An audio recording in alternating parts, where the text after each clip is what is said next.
SZA, Supermodel. Well, that was just a wee bit hot and steamy, wasn't it? Beautiful stuff. Where'd you come across that one? That's an old one. Like, I found that. I remember when she released that. And I just like how ugly her lyrics are. Like, I think her lyrics are horrible, but I also, not horrible, that's the wrong word, but she's so sort of like open about her faults, and she can be quite like petty, I guess. Like, there's a line that's like, let me tell you a secret, I've been secretly banging your homeboy. Like, that's so petty, putting that in a song. But I think that's why I like it, because it feels almost like a stream of consciousness. It's like that conversation you have with yourself where you imagine yourself in an argument and what you'd say, or it feels like you're getting an insight into something like that. And the guitar, I think I watched, you know, like one of those Genius ones where they like unpack the song and they talk about different elements. So that was just a voice memo of guitar that her friend sent her that stayed on the actual track. And then they tried all these different drums. They wanted to make it, I guess, more like traditionally R&B. They tried like Pharrell, like all these different things. And then they just ended up with these really rough, like raw drums at the end. And I think, again, that just makes it feel so much more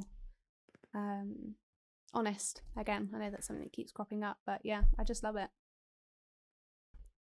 Explicitly petty and raw. That's what that whole piece is, isn't it? Yeah. No. Yeah. I think ugly is a in some ways that could be used for to describe that, but in the same way that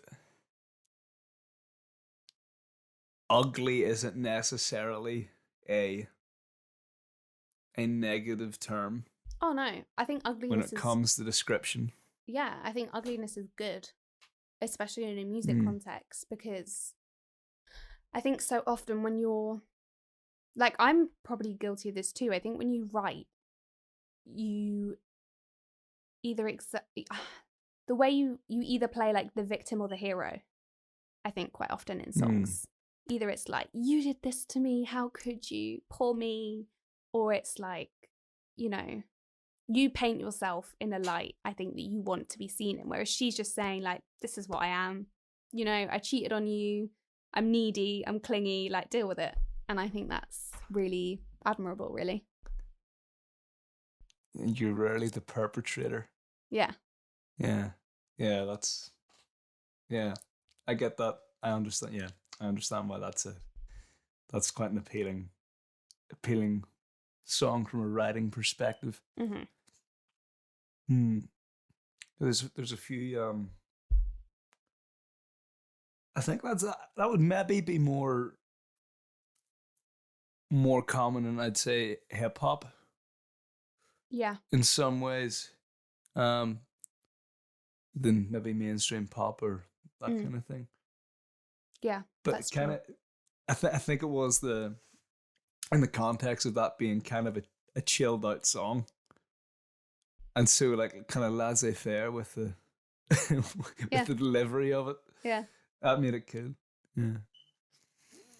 Yeah, I just think she's really cool. Talk about recipe. So this kind of flows quite well. I really love listening to rap. I don't always love, it's not like something that I always want to put on, but I love learning from rap. I think the flow and the delivery is so interesting, and I think you can quite often transfer that into writing for singing, and like the wordplay, how they structure their sentences or lines, I think is so different to pop music, and so I think it creates a lot more interest, kind of like subconsciously picking up ideas from that. And I just love this artist called John Doe, and I love her name because it's based off of John Doe, you know, when they like conceal people's identities. I just think that's really cool. But I just think her flow and her rhyming patterns, and I tend to like female rappers more in general. And I like hearing female rappers with bravado, because I think that's something.